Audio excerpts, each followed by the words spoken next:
No, pero fíjate lo que ocurrió con el Papa, pues fue una noticia que recorrió el mundo ahí, y sobre todo la decisión de él de hacer una elección en vida, que eso Claro. es interesante, ¿no? Demuestra su carácter y su nacionalidad. Es pragmático, es alemán. Entonces fue una decisión bien consciente y que viene Valdría la a... pena que comentáramos algo antes de entrar al tema de la profesión. Preparados para salir al aire. Entonces, ¿entramos con eso? Sí. Sale, Sería bueno. En comentamos. 5, 4, 3, 2.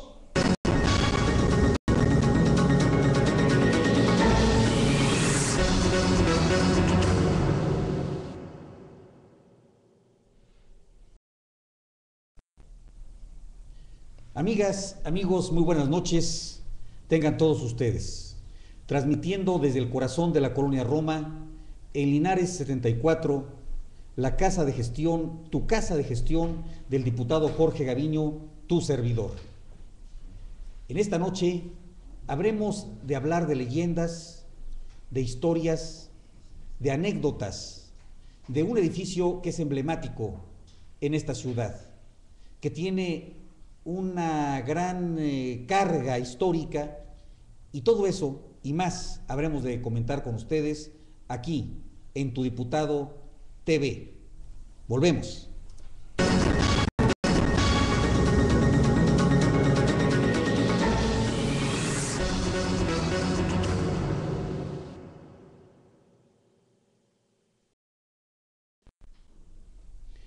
Bueno, amigas, amigos, damos la bienvenida al licenciado Marco Antonio Maldonado. Bienvenido.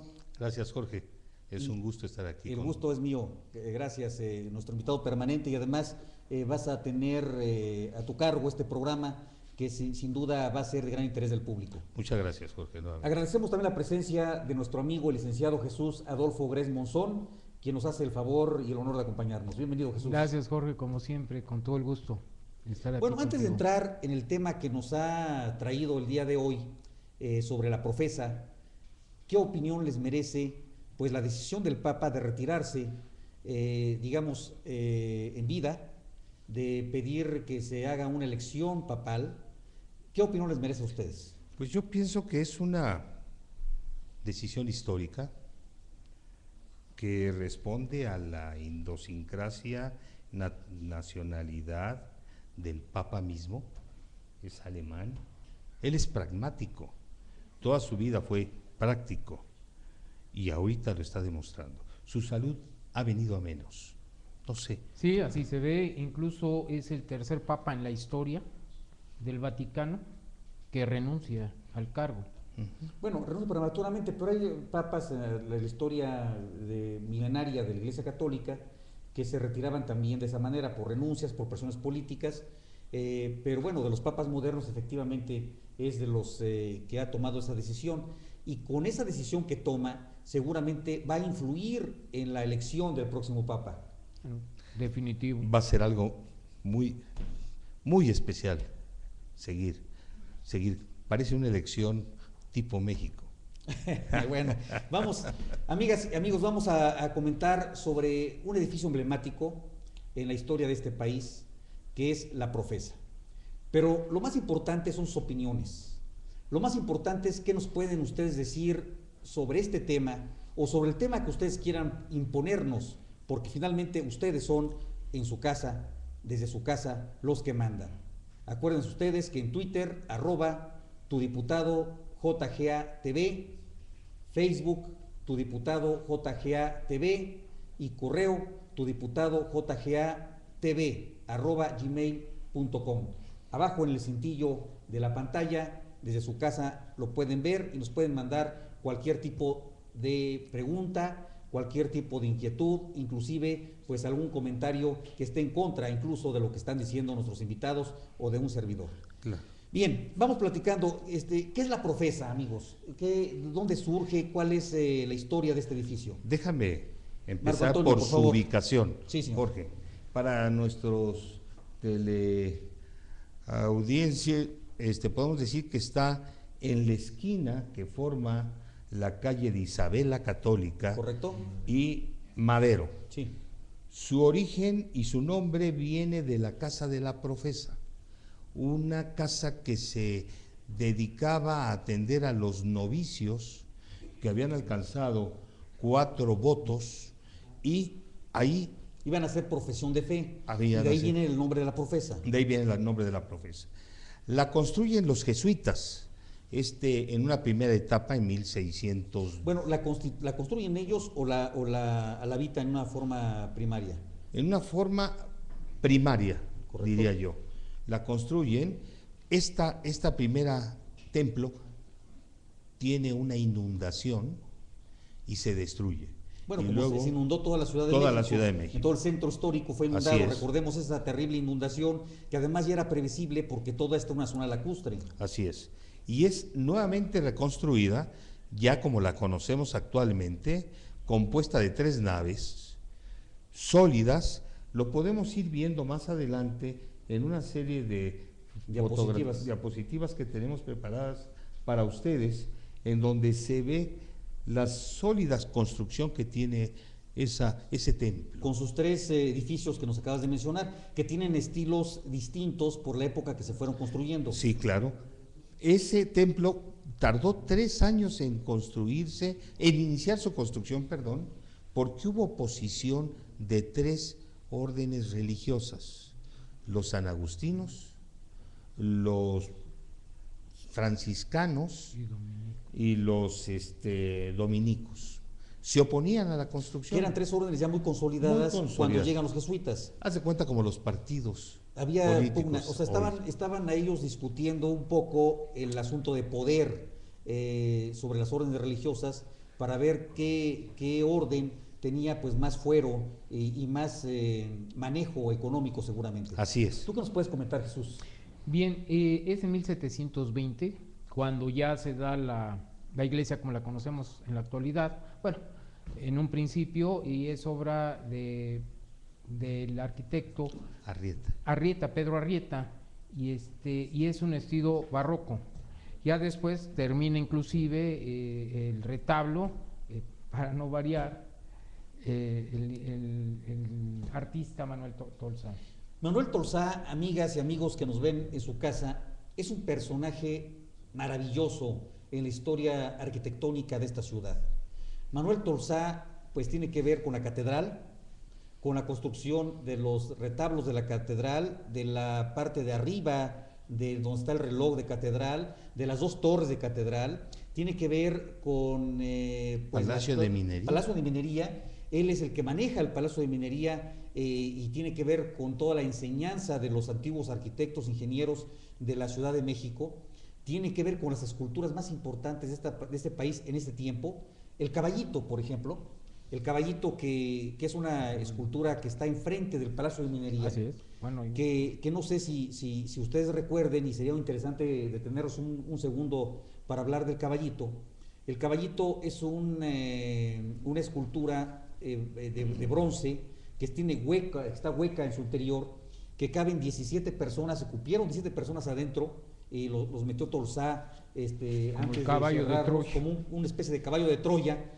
Y curiosamente, en la inauguración del Caballito, estando presente el barón de Humboldt, Alexander von Humboldt. Alexander von Humboldt, estando presente también la Güera Rodríguez, que es un personaje también maravilloso en la historia de México, una mujer bellísima que se le atribuyen muchos amoríos en este país, con personajes de la altura como de Iturbide. Dicen que la Güera Rodríguez fue novia de Iturbide, fue novia de Bolívar joven, cuando Bolívar está aquí en México, es novia de Bolívar, y se le atribuye una serie de personajes interesantísimos. Bueno, pues sucede que cuando estaban inaugurando la escultura esta del Caballito, pues todo mundo, el virrey, se deshacía en elogios para el arquitecto Tolsá, para el escultor Tolsá, y de pronto la Güera Rodríguez le dice a Humboldt pues que no estaba muy de acuerdo en que fuera una obra muy perfecta como se decía, tan perfecta como se decía. Y entonces le preguntaron por qué llamó la atención ese comentario de la Güera Rodríguez, y me dijo: yo no sé nada de escultura, pero yo sé algo de testículos, dice la Güera Rodríguez. Algo sé de eso. Y no he visto ningún macho, animal ni humano que tenga los testículos al mismo nivel como los tiene esta escultura de Tolsa. Y efectivamente, si ustedes observan con detenimiento, los testículos del caballo que está enfrente del Palacio de Minería están al mismo nivel, situación que cuando se lee esta anécdota de la Güera Rodríguez, pues nos deja mucho que desear. Pero bueno, cierro ese paréntesis y seguimos hablando de la Profesa, Jesús. Bien, en la Profesa hay una pinacoteca que es extraordinaria, tiene una riqueza de cuadros y lo más curioso, todos han sido donaciones y son cuadros que estuvieron dentro de la misma iglesia, que integran todo lo que fue la etapa de los jesuitas, e incluso hay cuadros ya de Villalpando, ya del siglo XIX, y unos cuadros muy emblemáticos, como por ejemplo el cuadro de la muerte. Hay una mujer que está mitad encarnada, mitad desencarnada, se alcanza a ver perfectamente su vestimenta, se alcanza a ver de la otra parte del lado derecho. Vamos a ver, esqueleto. Es muy interesante lo que está diciendo Jesús. Yo quisiera ver si pudiéramos adelantar de las imágenes que tenemos en las diapositivas, a ver si podemos pasar en este momento las dos últimas imágenes que nos trajeron pues nuestros invitados de esta noche, para que veamos a lo que se refiere. Y vamos a ver, efectivamente, esa es la imagen. Bueno, no, ahí estamos viendo a Felipe Neri. A Felipe Neri con una calavera.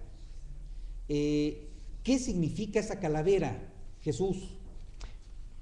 Muy bueno, la calavera obviamente pues está significando la muerte. Sobre esta pintura hay una leyenda que dicen que el santo estaba, antes de su vida monástica, era una persona laica y que estaba casado con una mujer que quería mucho, y su mujer estaba grave, y entonces estaba pidiendo, haciendo oración, pidiéndole a Dios que le perdonara la vida, que la salvara, que lo escuchara. Y se escuchó una voz, dice que escuchó una voz que le decía que si era su voluntad, que se iba a salvar, pero que no era la voluntad divina. Y entonces dicen que este santo se acató a la voluntad de Dios y prefirió que muriera su esposa porque era la voluntad divina, y de ahí está el crucifijo, que significa el acatamiento de la voluntad de Dios. Está la muerte y está todos los utensilios que después de que profesó como religioso estaban ahí a su lado, del lado izquierdo. Tiene la calavera, que significa la presencia de la muerte, y tiene el crucifijo, que significa que se sujeta a la voluntad de Dios. Esto que nos estás tú diciendo, pues es un homicidio, un domicilio por omisión, porque si él hubiera querido y le pide a Dios que viviera su esposa, hubiera vivido, y estamos cometiendo un homicidio por omisión. Volvemos en unos minutos.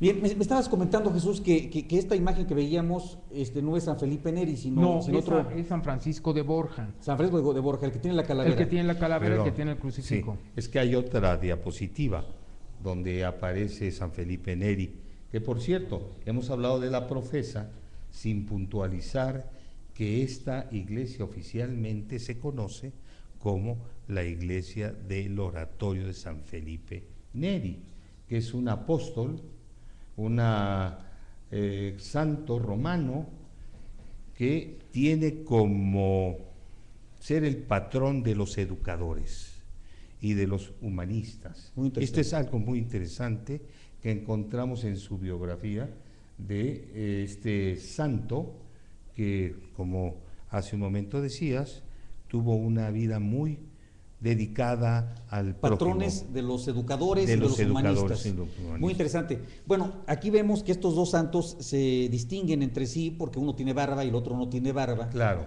Uno tiene una rama de acacia, claro, y el otro tiene una calavera, claro, y un crucifijo. Y bueno, yo podría comentar que la mayoría de los santos que tienen una calavera, que veamos, no raíz etimológica, pero sí desde el punto de vista sonoro. Calavera, cala-vera, cala sobre la verdad. Todos los filósofos del medievo se representaban con una calavera, con una vela a punto de acabarse sobre la calavera, o con un libro abierto en una lectura permanente con la calavera. Y vamos a ver un sinnúmero de santos que tiene que ver con la calavera. ¿Qué está ocurriendo con este simbolismo? Como decía un poquito hace un momento Jesús Gres, tiene que ver con la muerte, con la transmigración, con ese paso al más allá. Todas las religiones del mundo, como decíamos en el programa anterior, todas las religiones del mundo preparan al hombre para la muerte, para este cambio, para esta metempsicosis, para esta transmigración de las almas. Todas las religiones del mundo la preparan así. Entonces, lo que estamos viendo es precisamente una preparación para el más allá. Vamos a ver el último cuadro que les hemos traído a ustedes para que ustedes observen en toda su plenitud este mensaje que estamos tratando de comunicar y que aparece en una serie de cuadros interesantes. Veámoslo, por favor.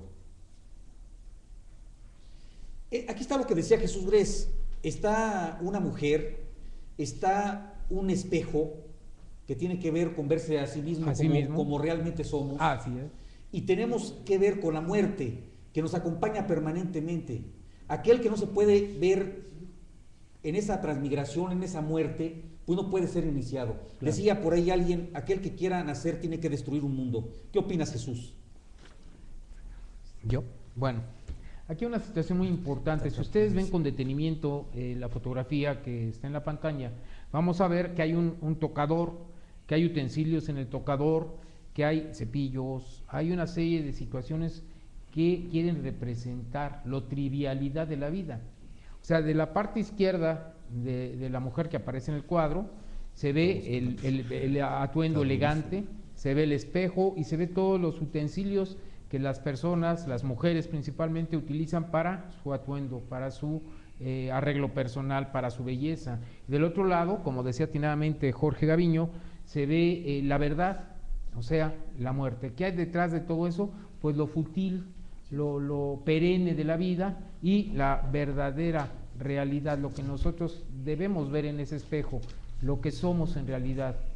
Eso es la muerte. Hay varias preguntas que yo quisiera pedirle a nuestros invitados fueran comentando sobre esto. Manuel Soto Trujillo nos envía 2 mensajes, que espera que los invitados sean capaces de hablar del tema, porque la Profesa es un lugar más siniestro que existe, nos dice.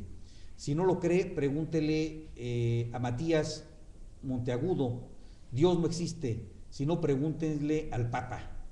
Luego nos señala el mismo Manuel Soto, dice que qué bueno que se vaya el Papa Benedicto XVI, porque fue defensor de los pederastas y cómplice de Karol Wojtyła, porque defendió a los pederastas. ¿Qué opinión les merece esta afirmación? Pues no es nuestro tema el día de hoy, pero es duro, es un tema interesante.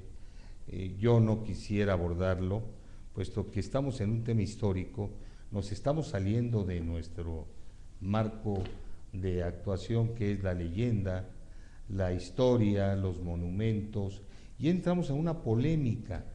Tal vez, y ofrezco una disculpa al teleauditorio, que nos tomó un poco de sorpresa el inicio de nuestra conversación. Es un tema de actualidad.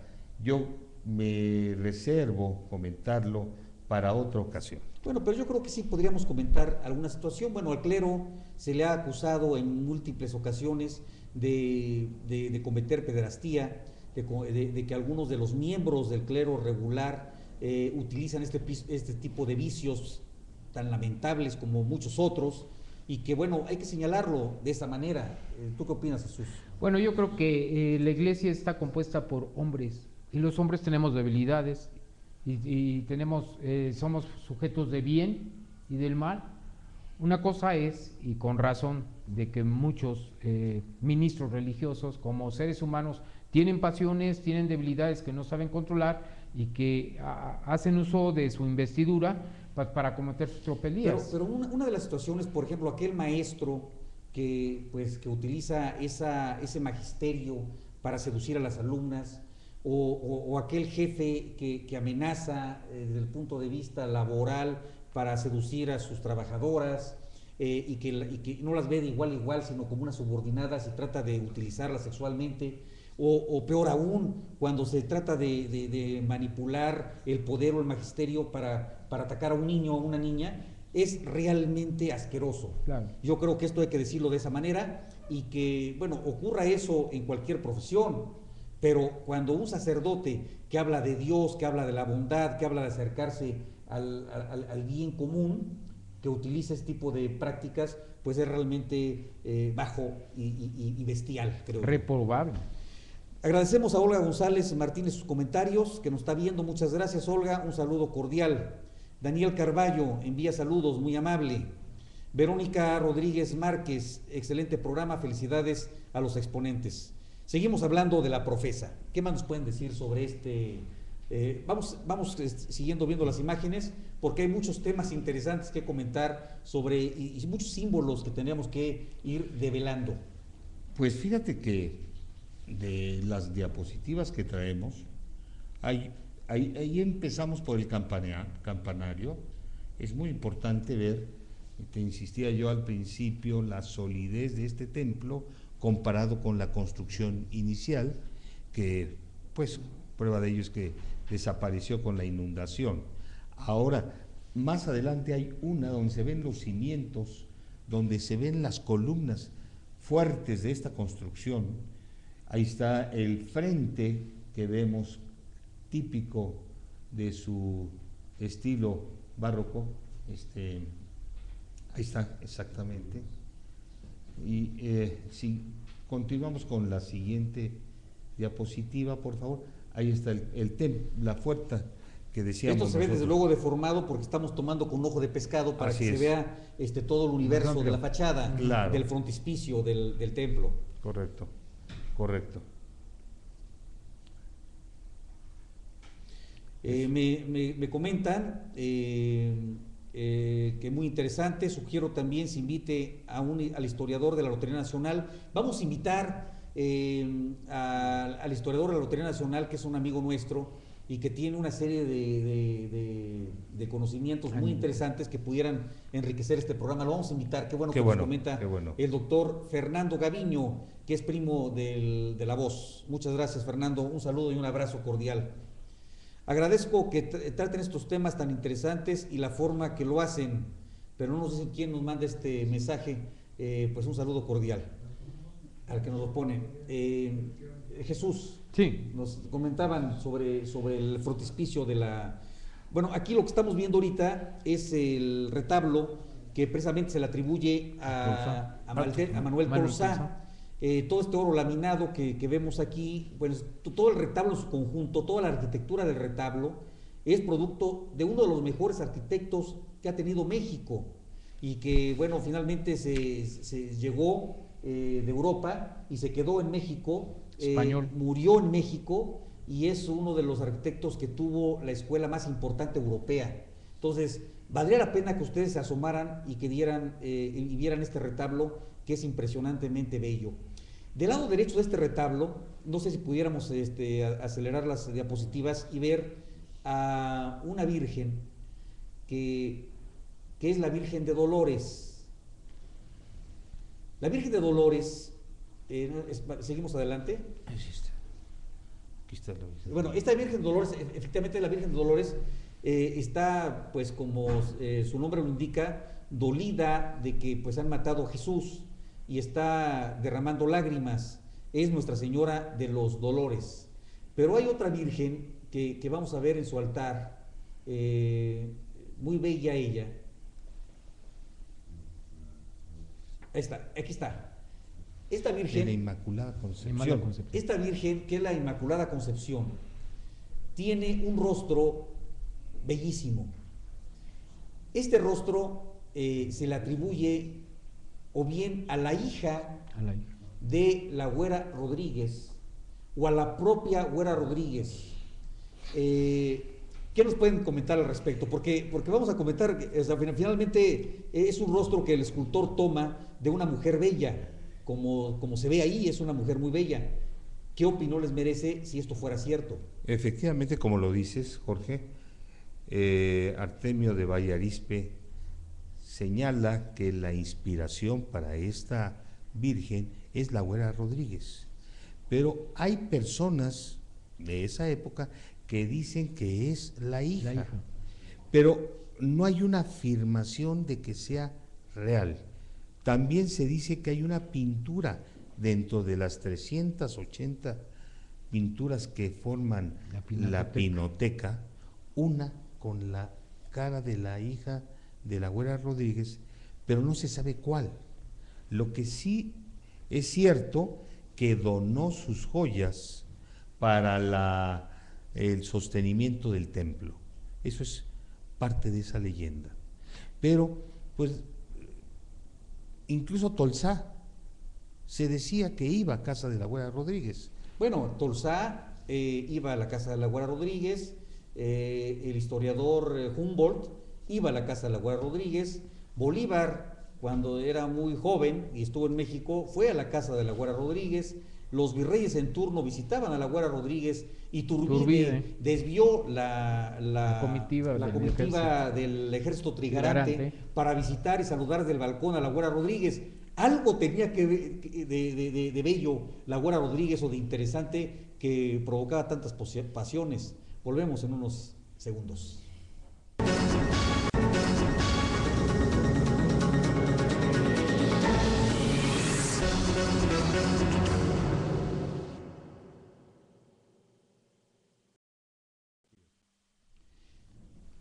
¿Qué tenía la Güera Rodríguez? Bueno, ya vimos que si bien es cierto ese rostro que aparece en las vírgenes y que luego abajo tienen unas alcancías, yo no sé, luego podremos hablar un poquito de la simbiosis esta que da el clero católico, particularmente entre las imágenes religiosas y las alcancías. Siempre hay una simbiosis, una amalgama muy interesante entre los santos y las alcancías. Yo siempre he dicho en serio y en broma que no tenemos por qué no aceptar más santos mexicanos, porque entre más santos mexicanos haya, pues más milagros para México.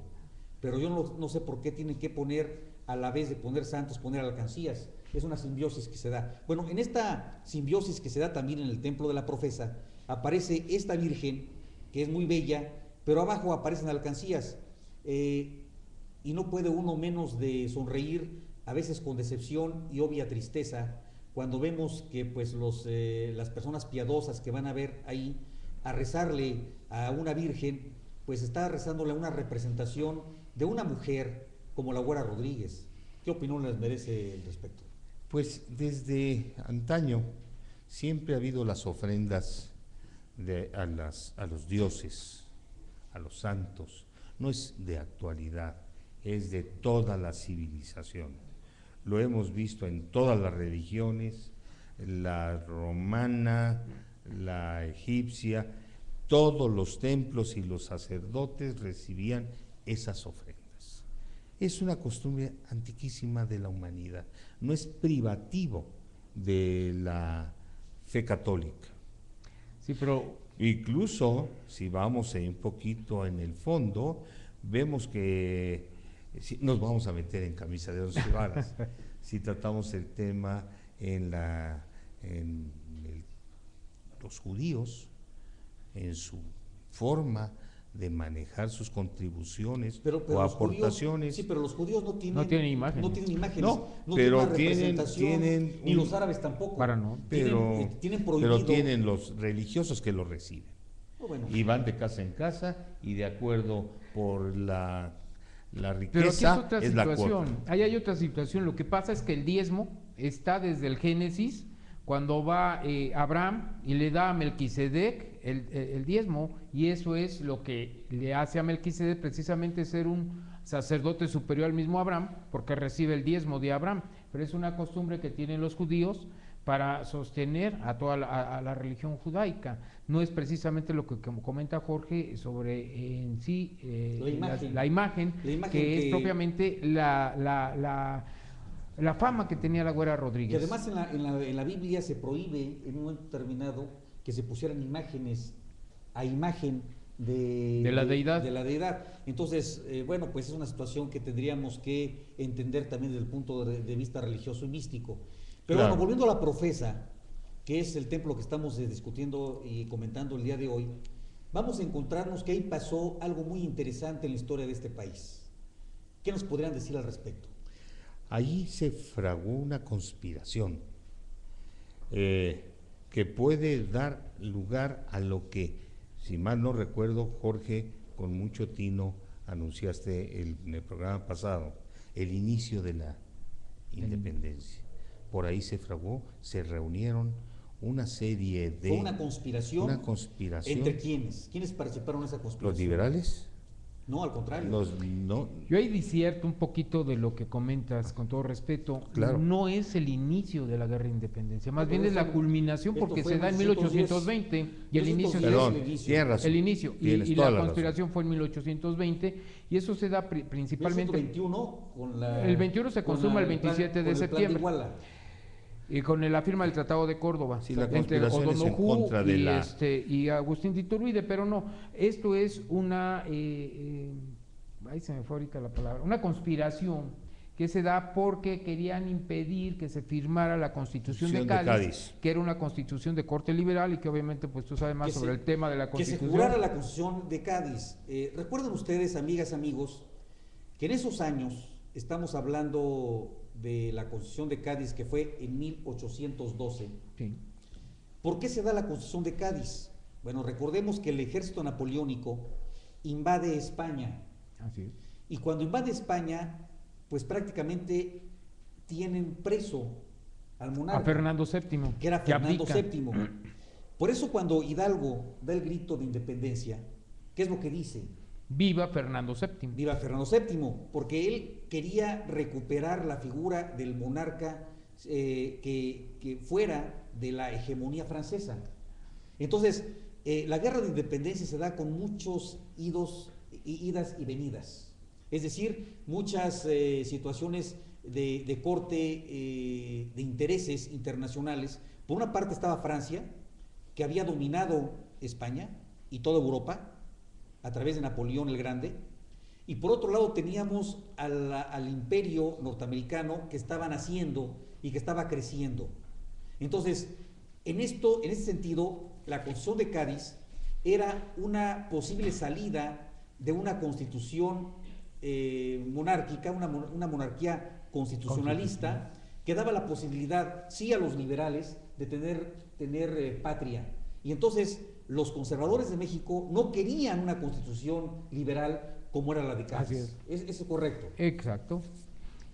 Inclusive es el clero, inclusive es la parte de los conservadores quienes no querían que se jurara la Constitución de Cádiz para preservar todo lo que era la monarquía y el absolutismo y evitar precisamente que hubiera, como dice Jorge, una monarquía constitucional. Y en ese sentido, entonces, España, pues haber sido dominada por Francia, todas sus colonias, como la Nueva España, tendría que correr la misma suerte del dominio francés. Y entonces los conservadores de aquí de México lo que querían era separarse de alguna manera temporal de Francia, de tal manera que la Constitución de Cádiz no la quisieron firmar y entonces viene la conspiración de la Profesa. Así es. En esta conspiración de la Profesa tenemos a Iturbide que pues quería firmar precisamente la independencia de México, separándola de Francia en ese sentido. Claro. Sí, lo que pasa es que decían que el rey que había impuesto Bonaparte, José Bonaparte, o Pepe Botella, que también le llamaban. Que Pepe Botella se le dice así porque era Sí. medio Alcohólico. alcohólico, le echaban muchos tragos, entonces decían que Pepe no se podía separar de la botella y por eso era Pepe Botella. Así es. Y entonces era ilegítimo. Antes de seguir con este tema, teléfonos en el estudio, si me permites, Marco, 638-67-630. Repito, lo voy a decir de otra manera. 63-86-66-30. Teléfono en el estudio para los que quieran llamar. Manuel Soto Trujillo, Matías Mondragón. Monteagudo es el protagonista del complot de la Profesa. Su inmueble es siniestro. El curador de la Pinacoteca platica dentro del oratorio. Plática dentro del oratorio. ¿Qué plática dentro del oratorio? Lo que nos quiere decir Manuel Sí. Soto Trujillo, muy interesante. Bueno, Ahorita nos comentas, ok. por favor. Armando Ramos por teléfono, tiene que hacer, ¿qué tiene que hacer para asistir al programa como público? Pues venir, y aquí te damos una sillita para que nos acompañes con mucho gusto, vas a ser bienvenido y te invitamos un cafecito mientras estamos aquí platicando con los amigos. Por teléfono, Virginia Cos, ¿en dónde está el monumento de que hablan? ¿Cuál monumento? Estamos hablando del Caballito, si hablamos del Caballito, está enfrente del Palacio de Minería, En la calle Tacuba. que es la calle Es Tacuba 8. Tacuba 8. Está enfrente, está que además otra cosa interesante en este caballito, que dicen caballito, pero es el caballo más grande de México, no he visto yo otro Carlos caballo IV. más grande, que es el de Carlos IV, y que si ustedes revisan con cuidado, van a ver que no tiene los estribos, no tiene estribos ese jinete. Y esto fue una burla de Tolsá para decirle que no tenía puestos los estribos, es porque el jinete le faltaba valor y por eso no le pusieron estribos. Y luego está pisando en la pata trasera izquierda, en la pata trasera derecha, perdón, el caballito tiene un carcaj, que es un estuche donde se guardan las flechas de los indios. Eso está significando que este monarca, Carlos IV, pisa al indigenismo mexicano.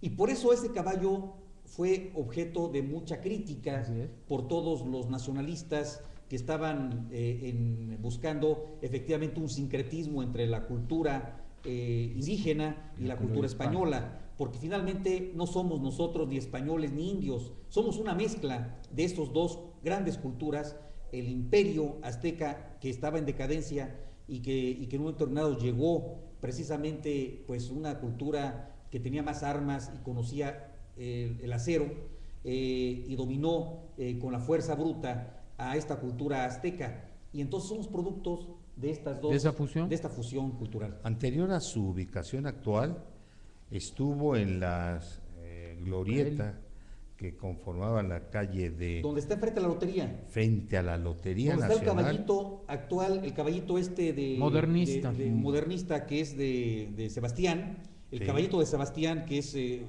la chimenea que está cubriendo precisamente las aguas negras que corren por abajo Claro. de Reforma. Está una chimenea y para proteger, se había puesto originalmente una chimenea para que los olores no llegaran a los edificios bajos, aledaños. Construyeron, y ahí Sebastián, que es un gran escultor modernista, construye el caballito actual. El caballito del que hablamos lo mueven enfrente del Palacio. De Minería, que finalmente pues es obra también de Tolsá, y ahí está la Plaza Tolsá. Una plaza muy bonita. Que es una plaza muy bonita. Pero antes de ahí, estuvo en el Zócalo. Estuvo en el Zócalo, el caballito estuvo en el Zócalo. Iba a decir Y tuvieron que estar batallando para que al caballito no lo destruyeran las fuerzas independentistas. Así es. Porque había mucho resquemor por el sentido español. Y entonces, como el caballito estaba pisando el carcaj, que es las flechas de los que representaba el mundo indígena, pues lo querían destruir. Así es. Y esto casi no se sabe, y qué bueno que no se sepa tanto, porque hay algunos vándalos que a lo mejor por querer rescatar la cultura indígena van a destruir una obra de arte como es el caballito. Así es. Oye, pero a lo mejor aparte de qué, bueno, todo este detalle del caballito, la persona que llamó, que preguntaba dónde está el monumento, no sé si se refiere al templo o se refería al caballito. Entonces comenta, por favor, ¿dónde está El templo está ubicado, lo repetimos, en la esquina que forma Isabela Católica y Madero, a una cuadra de 5 de Mayo y a 3 calles del Zócalo de la Ciudad de México. Y por ahí visitar tenemos una... Y tiene una así, me gustaría que pasáramos primero la ubicación y luego una diapositiva donde se ve la galería que guarda cerca de 380 pinturas representativas todas del siglo XVII, XVIII y XIX. Hay una muy en particular, donde aparece, ahí está, ahí ven ustedes la galería, y entre uno de los cuadros que está el acta de Independencia, es una réplica, la original está en el Palacio Nacional por favor, Jorge, si me puedes decir lo que dice ahí. Sí, bueno, dice Acta de Independencia del Imperio Mexicano, pronunciada, está casi ilegible la copia, sí, el 28 de septiembre de 1821. Y al lado de esa acta está un cuadro muy bonito de la figura de el emperador Iturbide en el momento de su asunción. Que por cierto, recordemos que lo comentamos el programa pasado, el trono de Iturbide está en catedral. Ahí lo tienen todavía exhibiéndose con toda solemnidad en uno de las capillas. De las capillas, y ahí está sus restos y el trono de Iturbide. Pero recordando un poco también la historia de estos personajes, vemos que Iturbide, al ser amante de la Güera Rodríguez, la Güera Rodríguez quería ser la emperatriz. Llegó a tanto, pues digamos, esta ambición que se dice que la Güera Rodríguez falsificó unas cartas dirigidas a la esposa de Iturbide para que estas cartas fueran un testimonio para mandar, pues, detener a la esposa por su infidelidad. Por su infidelidad. Supuesta, porque además nunca se comprobó, y luego parece ser que todo este complot se entendió de esa manera. Pero le impidió acudir a la ceremonia. Y no acudió a la ceremonia, entonces no tenemos una virreina, una emperatriz. Nunca se menciona, siempre se menciona a Iturbide como el emperador, pero nunca a la emperatriz. Sí hubo una emperatriz en México. Carlota. Pero entonces, en ese sentido, la emperatriz hubiera sido la esposa de Iturbide, que la primera emperatriz mexicana, o bien la Güera Rodríguez, porque finalmente se hubiera casado con ella, pues la Güera Rodríguez hubiera tenido... Pues siempre ha habido una tendencia de los jefes de Estado, presidentes, emperadores, hacia el gremio artístico. La Güera Rodríguez, y no digo ahorita en la actualidad. Ahí lo dejamos. Vamos a platicar un chiste. Pero es un tema interesante. Muy interesante. Vamos a platicar un chiste de la Güera Rodríguez que se circuló en el siglo XIX de una manera muy reiterada, después de unos segundos.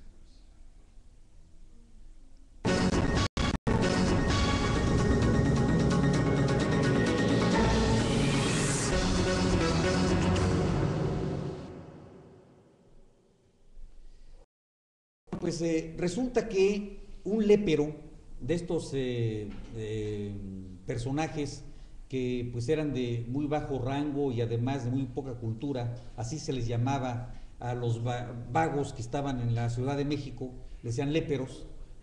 Ahora todavía se menciona, pareces un lépero, y es precisamente porque falta de cultura y por grosero, pero anteriormente pues era una persona de muy baja nivel social y muy baja cultura. Sucede que un lépero que trabajaba en la Merced de cargador, de pronto pues vio a la Güera Rodríguez y se enamoró profundamente de ella. Y sucede que pues hizo pacto con el diablo, lo llamó y estaba pues pidiendo reiteradamente que apareciera el diablo para hacer un pacto con él. Aparece el diablo y le dice: ¿qué quieres? Me has llamado. El lépero le dice: mira, quiero mucho dinero, quiero a la Güera Rodríguez a cambio de mi alma. Entonces el diablo le dice, mira, tu alma ya me pertenece desde hace muchos años por todas las leperadas que cometes a diario.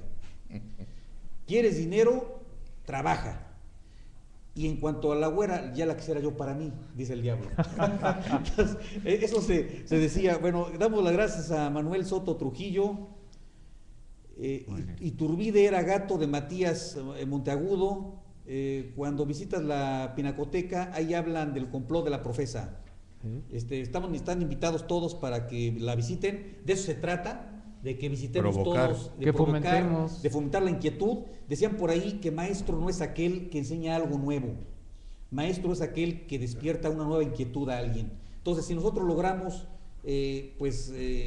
inquietarlos a ustedes y que ustedes nos inquietan a nosotros, estamos retroalimentándonos en la enseñanza. Jorge, déjame hacer un comercial que vale la pena en relación con la profesa.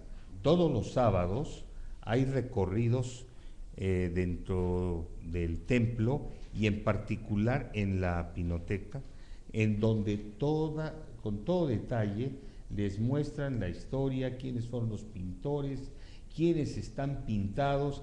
Dura un recorrido de 2 horas que verdaderamente vale la pena que lo hagan.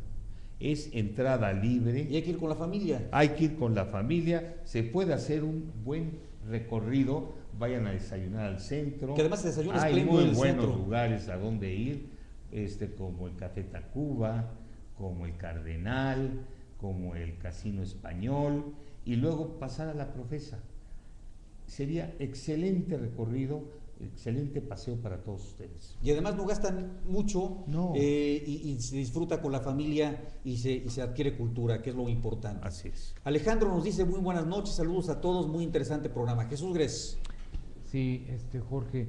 Bueno, aquí había uno de nuestro auditorio, una persona que hacía el comentario de lo esotérico, de lo oscuro, de las leyendas que habían en relación a la profesa. Hay muchas. Inclusive dicen, obviamente es leyenda, que se ve el fantasma de Agustín de Iturbide, que se ve el fantasma de algunos obispos dentro de la profesa. No lo y dudo. algo muy interesante. Oye, ¿de la Guardia Rodríguez no se ve nada? Bueno, eso no lo he No escuchado, lo dudo, es que sería muy bueno. bastante. Hay una leyenda, hay una anécdota muy interesante que habla del crimen de la profesa, que hace mención A ver, don Luis coméntanos. González Obregón, Sí. José María Marroquí, etcétera. Este era un crimen que aconteció el día 7 de marzo de 1743, nos dice González Obregón, que estaba el padre Segura, que era teólogo, era poeta, daba clases en San Pedro y San Pablo, daba clases en San Ildefonso, y amaneció muerto. Amaneció muerto, y entonces empezó todo el borullo ahí en la Nueva España, en una capital en la que estamos hablando del siglo XVIII, y resulta que decían que el que estaba dentro del propio templo, de ahí había salido el homicida. 5 días después, el 11 de marzo del mismo año, amaneció muerto el portero, que era Juan Ramos, y Juan Ramos era cómplice o aparentemente encubridor del asesino, y no quería que se diera, que saliera a la luz pública el nombre. En 5 días, no es cierto, en 3 días apresaron a José Villaseñor, al que le imputaron el crimen, y se le condenó a que fuera 10 años galiote de su santidad, que se fuera al Vaticano y que sirviera a su santidad, y le quitaron toda la investidura de jesuita porque estaba dentro de la congregación efectivamente. Dicen que jamás cumplió la condena y que días o meses después se le veía circular tranquilamente en las calles de la Ciudad de México, de la antigua Ciudad de México, y que ese crimen quedó impune. Bueno, miren ustedes, dice que la profesa fue la segunda catedral de ¿Ah, sí? México, Claro. que inclusive a la altura de la catedral, prácticamente pues la segunda torre en importancia, la segunda cúpula era precisamente la profesa, la segunda en la altura. Luego vamos a platicar un poquito Pero sobre las dos palabras sí estas que fungió se- como tal. Sí, inclusive Sí. cuando 1926, en la 1926, guerra cristera. En la guerra cristera, exactamente, a eso voy. Pero bueno, ya estábamos hablando de la importancia y que fue prácticamente la segunda catedral de México. Así es. Ahora bien, ustedes han hablado de que fue prácticamente pues la casa de los jesuitas. Así ¿Qué es. pasó cuando expulsaron a los jesuitas? ¿Por qué expulsaron a los jesuitas y qué pasó cuando los expulsaron? ¿Nos podrían comentar sobre esto? Bueno, los jesuitas ha sido siempre una de las ¿cómo le decimos? Congregaciones religiosas que se compone de intelectuales, y obviamente la gente que piensa, pues siempre se ve involucrada con problemas con el gobierno, con el que ejerce el poder político. En 1756, no recuerdo bien si 1756 o 1765, es expulsado la orden de los jesuitas de la Nueva España, y entonces pasa a la orden de los filipinos, y entonces es donde toman como santo patrono a San Felipe Neri. Es correcto. Bueno, pero ¿y qué pasó con los jesuitas? ¿Por qué los expulsaron? Porque bueno, hay muchas historias también de los jesuitas, la historia negra de los jesuitas, el Papa Negro de los jesuitas, porque recordemos que el fundador de los jesuitas es un guerrero. San Ignacio de Loyola es originalmente pues una gente que tenía epilepsia, que estaba, o sea, que era un personaje muy fuera de la santidad, digámoslo de esta manera, y estamos platicando de un fundador que le llaman inclusive el Papa Negro al dirigente de los jesuitas. Volvemos con más en unos segundos.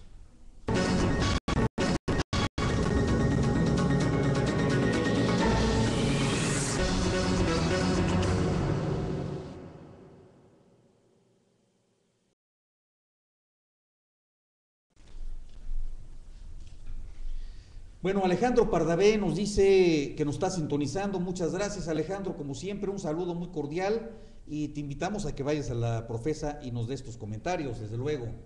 Miki Guzmán, ¿en qué consiste la reforma de la educación? Vamos a hacer un programa, sobre todo el día jueves, hablaremos sobre este tema y vamos a invitar a los dirigentes de las secciones sindicales para que nos comenten cuál es su posición sobre esta reforma, si está bien, con la óptica de los profesores, no está bien, y vamos a invitar también a algunas gentes de educación pública para que nos digan en qué consiste la reforma educativa. Con mucho gusto. Espléndido programa, Injolgagles. Muchas gracias por estarnos sintonizando. Bueno, estábamos hablando de los jesuitas. Sí. Los jesuitas es una orden religiosa que hasta donde yo combativa, he leído, que es muy combativa, muy conflictiva. Bueno, conflictiva, ¿contra quién o por qué? Pues contra ellos mismos, contra sus otras órdenes religiosas. Contra son los otros. Claro. Sí, porque bueno, finalmente recordemos Finalmente es una expulsión que viene desde el Vaticano, orden papal. Y que además pasó en varios países de América Latina, prácticamente en toda América Latina. O sea, Paraguay no es nada más en México, se dio. En todo pero el por orden papal. Fue una orden del Vaticano expulsar a los jesuitas y así lo asumen. Pero finalmente aportaron muchas cosas buenas, como todos, aportan cosas buenas y cosas malas. ¿Qué podríamos hablar de lo bueno que aportaron y de lo malo que pudieran haber aportado? A ver, ¿qué nos pueden decir sobre los jesuitas? Bueno, San Ignacio de Loyola, en el Concilio de Trento en 1492, si mal no recuerdo, es toda la cruzada contra la reforma religiosa, es la contrarreforma religiosa con la fundación de la Compañía de Jesús, si mal no recuerdo, en 1492. La reforma religiosa era para volver al origen del cristianismo, según sé. Así es. Es decir, la reforma no se da para cambiar las cosas, sí para cambiarlas, pero para regresar al origen de la religión católica. Es decir, todo el protestantismo surge precisamente en contra pues de todas las canonjías que estaban vendiendo. Decían uno, si tú has cometido adulterio, das tantos recursos y listo, se te curan los recursos, se te curan los pecados. Si tú tienes un problema de asesinato, puedes entregar un recurso para la construcción de la Basílica de San Pedro y quedas exonerado. La taxae papae. Así es. ¿Esto qué ocurre? Pues era la venta de indulgencias. Era la venta de indulgencias. Si yo soy un pecador, porque lo soy, y yo iba a las congregaciones religiosas y quería salvar mi alma, entonces depositaba una limosna, depositaba mi fortuna, a efecto de que fueran condonados mis pecados y podía llegar, vamos a decirle coloquialmente, en vuelo directo a y entonces gloria. Hubo la reforma en contra de estas ventas de indulgencias para rescatar un poco la pureza del cristianismo, y luego surge desde el Vaticano y desde la Iglesia oficial un ejército en donde estaba el seguimiento ciego, digamos, la obediencia ciega para enfrentarse a esta reforma. Así es. Y bueno, esta orden religiosa llega a América Latina y se apodera en parte de la educación. Vemos que en esas épocas, pues los jesuitas... Y protegen al indio, protegen al natural, y eso también iba en contra de los dueños de las haciendas. Era choque fuerte. Bueno, en origen la encomienda, precisamente se llama eso encomienda, porque tenían del rey Carlos V la encomienda de proteger al indígena y de evangelizarlo y de convertirlo al cristianismo. Obviamente la desproporción de esa encomienda fue una semi-esclavitud en la que se vieron envueltos los nativos de este país. Bueno, JJ Alcaraz 49@yahoo.com.mx agradece al diputado que haya asumido la defensa del Cerro de Tezonco en Xochimilco y envían un cordial saludo. Tuvimos una intervención en la Asamblea Legislativa hace varios días en donde nos pronunciamos por la defensa de este cerro, ya que es muy importante para la recarga del acuífero y para la salvaguarda de todos los individuos arbóreos, de los árboles que existen en esa zona. Vamos a un corte de muy pocos segundos. Regresamos.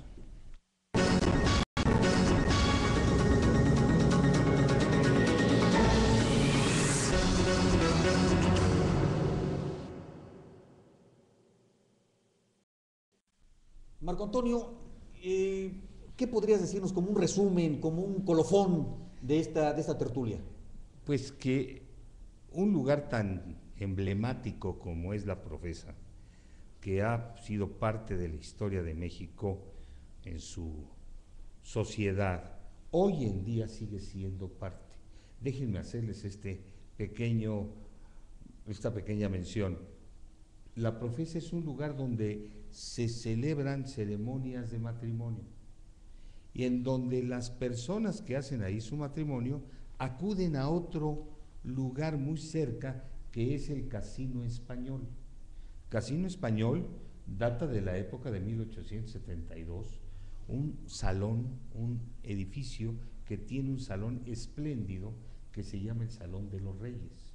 Y ahí los novios invitan a sus familiares y amigos a celebrar su matrimonio en ese salón precioso. Se van caminando del atrio por la banqueta y les ponen unas veladoras que lo hacen en verdad por la una noche, cosa bella. Una cosa bella. O bien, si lo hacen en el Club de Banqueros, hay unos transportes típicos de la época que son unas réplicas de tranvías y trasladan a todos los invitados por un recorrido en el centro histórico hasta llegar al Club de Banqueros. Hay que hacer ese viaje. Es muy bonito. Mi querido Marco Antonio. Es muy bonito. Muy bien, Jesús, ¿qué nos puedes decir como resumen de esta tertulia que espero haya sido del agrado de nuestro auditorio?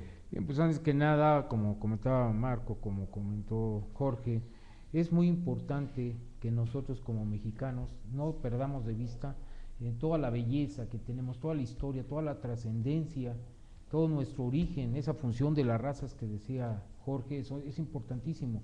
Entonces, si nosotros dejamos de visitar estos lugares tan hermosos, tan emblemáticos de nuestro país, pues no somos mexicanos. Yo creo que es el momento de comprometernos a prepararnos más para poder servir mejor. Vamos a recordarles, amigas, amigos, que la próxima semana vamos a tener la visita a un edificio que es impresionante, que tiene una historia impresionante también, que ha sido cuna de la Santa Inquisición en México. Han estado los calabozos de la Santa Inquisición en México, que ha sido también pues un lugar maravilloso en donde se ha enseñado la medicina en este país. Ha sido el antiguo Colegio de Medicina. Ha sido ahí también Observatorio Nacional, etcétera. Ha tenido una gran importancia en varios aspectos de la vida nacional. Los invitamos para que el próximo lunes nos acompañen a las 9 de la noche en un programa de historia, de leyendas, de tradiciones y mucho más. Nos vemos el próximo jueves, ahora sí a las 8 de la noche, para hablar de trata de personas, donde habrá 6 mujeres y un hombre. Yo, porque los voy a presentar a las mujeres, 6 mujeres hablando de trata de personas, especialistas en la materia, no se lo pierdan a las 8 de la noche. Y a las 9 de la noche, respuestas. Solo aquí, Tu Diputado TV. Nos vemos el jueves. Muchas gracias.